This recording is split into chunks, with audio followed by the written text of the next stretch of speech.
साथियों नमस्कार। रीट स्पेशल के तहत हम संस्कृत विषय के लिए प्रैक्टिस सेट कर रहे हैं। आइए कुछ और क्वेश्चनों को देखते हैं। हिंदूनाम प्रमुरोत्सवः दीपावली, होलिकास्वः, विजयदशमी, रक्षाबंधन नम च सन्ति। तेषु दीपावली महत्वपूर्ण पर्वम् अस्ति। इदं कार्तिक मासस्य अमावास्यायां मन्यते।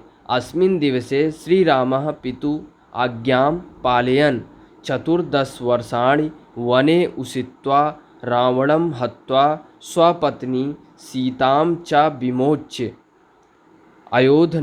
अयोध्यानगरीं वने उषित्वा रावणं हत्या स्वपत्नी सीतां च विमाच्य अयोध्यानगरीं परावृतः आसीत्। तदा जनाः दीपमालाः प्रज्वालयन्त रामगमनस्य स्वागतम् आचरामः। तत् प्रभृति भारतीयाः इमम् उत्सवं मानयन्ति। रात्रौ सर्वे जनाः दीपान् प्रज्वलन्ति। अस्मिन्नेव दिवसे रात्रौ महालक्ष्मी पूजनं क्रियते। अस्मात् पर्वणः पूर्वजनाः स्वगृहाणां शुद्धि कुर्वन्ति। बालास्फोटाच्च विस्फोटयन्ति। यः प्रदूषणं वर्धते। अस्माकं कर्तव्यं यत् इमम् उत्सवं कल्याणार्थ मानेत न तु अकल्याणार्थम। तो क्या है, सबसे संस्कृत आपको सीखना है तो उच्चारण करिए। अर्थ ना भी आता हो तब भी उच्चारण करिए, अर्थ आपको ऑटोमेटिक आने लगेगा। तो आइए इनके प्रश्नों को देखते हैं। परावृत पदे संधि अस्ति। तो परावृत में कौन सी संधि हो जाएगी? परधन वृत्त दीर्घ संधि। तो परधन आवृत होगा, आवृतः परावृतः। विमोच्य पदे प्रत्यय अस्ति। तो विमोच्य पदे में प्रत्यय क्या है? तो विमोच्य पदे प्रत्यय अस्ति। तो विमोच्य में कौन सा प्रत्यय है? तो ये विमोच्य नहीं विमोच्य है। तो इसमें कौन सा प्रत्यय हो जाएगा? ल्यप प्रत्यय। आचरण इत्यत्र लकारः कः। तो आचरण में कौन सा लकार है? लंग लकार। हिंदूनाम पदे विभक्ति अस्ति। तो हिंदूनाम पदे विभक्ति में कौन सी विभक्ति है? षष्ठी विभक्ति। लंग किस में था? आचरण में। आचरण में कौन सा लकार है? लंग लकार। लंग लकार मीन्स भूतकाल।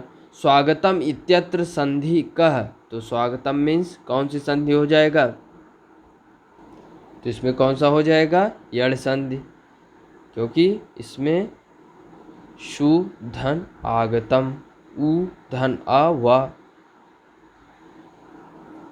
तो ये है हमारा यड़ संधि। और यड़ संधि किसके प्रकार में आते हैं? स्वर संधि के प्रकार में आते हैं। और हमारे संधि कितने प्रकार के होते हैं? 3 प्रकार। स्वर संधि, व्यंजन संधि, उसके बाद विसर्ग संधि। तो हमारा यड़ संधि में क्या रहता है? ई को एड़ची, ई या ई का या ऊ का वा, और री का रा, और ली का ला। तो ये हो जाता है हमारा यड़ संधि में। पद्यांश को पढ़ना है, आइए पढ़ें। उद्यमेन ही सिद्ध्यन्ति कार्याणि न मनोरथे, न हि सुप्तस्य सिंहस्य प्रविशन्ति मुखे मृगा। पद्यांशः छंदा अस्ति। तो पद्यांश में कौन सी छंदी हो जाएगी? गिने। एक द और या होता है, एक गिना जाएगा, द आधा, या पूरा। 1 2 3 4 5 6 7 8। तो 8 किस में होता है? अनुष्टुप संधि में, अनुष्टुप छंद में। मनोरथा पदे संधि अस्ति। मनोरथा में कौन सी संधि है? उत्तो विसर्गः। प्रविशन्ति पदे उपसर्गः प्र। सिंहस्य पदे विभक्ति। सिंहस्य में कौन सा पद? खष्टी। उद्यमेन ही सिद्ध्यन्ति इत्यत्र पदे का अव्यय, यानी जिसका व्यय न हो सके वो कौन सा है? अव्यय। ही क्या है? अव्यय।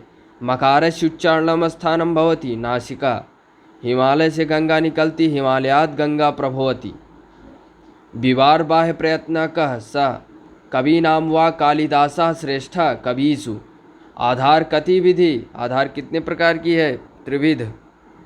प्रारंभिक स्तरे कस्मिन् सूत्र धारणे पठिनम, तो प्रारंभिक स्तर में कौन से सूत्र की धारणा से हम लोग पढ़ते हैं? सरल से कठिन की ओर, सरलात् कठिनम प्रति। व्याख्या विधो कति अंगा सन्ति, तो व्याख्या विध में कितने अंग हैं? 6। व्याकरणम इत्यत्र का प्रत्यय है, तो व्याकरणम में कौन सा प्रत्यय है? तो व्याकरणम में कौन सा प्रत्यय है? तो क्या हो जाएगा? ल्युट् प्रत्यय। भरत मुन्या अनुसार नाटकस्य कति उद्देश्यानि सन्ति, तो त्रीणि, यानी त्रीणि में 3। व्याकरण शिक्षणस्य विधि नास्ति, तो कौन सी विधि नहीं है? आगमन निगमन सूत्र विधि, अव्याकृति विधि, तो कौन सी नहीं है? भाषा अनुवाद विधि, ये व्याकरण शिक्षण विधि नहीं है। संस्कृत भाषा अधिगम सर्व कौशलेषु अभ्यासा संभवा, तो संगणकेन, यानी संगणकेन जो है संगणना में संस्कृत भाषा का बहुत महत्व है। बुद्ध चरितम सास्वर वाचनम कतिविधम, तो सासर वाचनम त्रिविधम।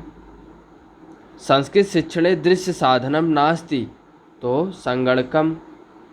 अगर संस्कृत शिक्षण जो है इस रूप में ना होता तो आज संगणना के रूप में जो इस्तेमाल होता है और इस पर रिसर्च भी चल रहा है संस्कृत विषय पर, तो ये संभव नहीं हो पाता।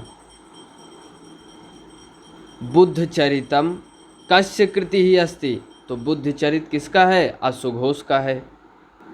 छात्राणाम ज्ञान विस्तारम क्रियते, छात्र में किस तरीके से ज्ञान विस्तार होगा? अन्वेषण प्रश्नैः। द्रुतपाठस्य महत्वपूर्णं पदमस्ति मौन पठनम। भाषा शिक्षणस्य केन्द्रमस्ति शिक्षकः। शिक्षकस्य महत्वपूर्ण कार्य अस्ति छात्राणां काठिन्य निवारणम। श्रेष्ठ मूल्यांकनस्य विशेषता अस्ति न्यायसंगतता। व्यापक मूल्यांकन नाम अस्ति, व्यापक मूल्यांकन में क्या है? शैक्षणिक सह शैक्षणिक क्षेत्रेषु आकलनम, तो यही क्या हो जाता है? व्यापक मूल्यांकनम। तो ये रहा साथियों हमारा रीट स्पेशल के तहत संस्कृत विषय के लिए प्रैक्टिस सेट। धन्यवाद। जय हिंद।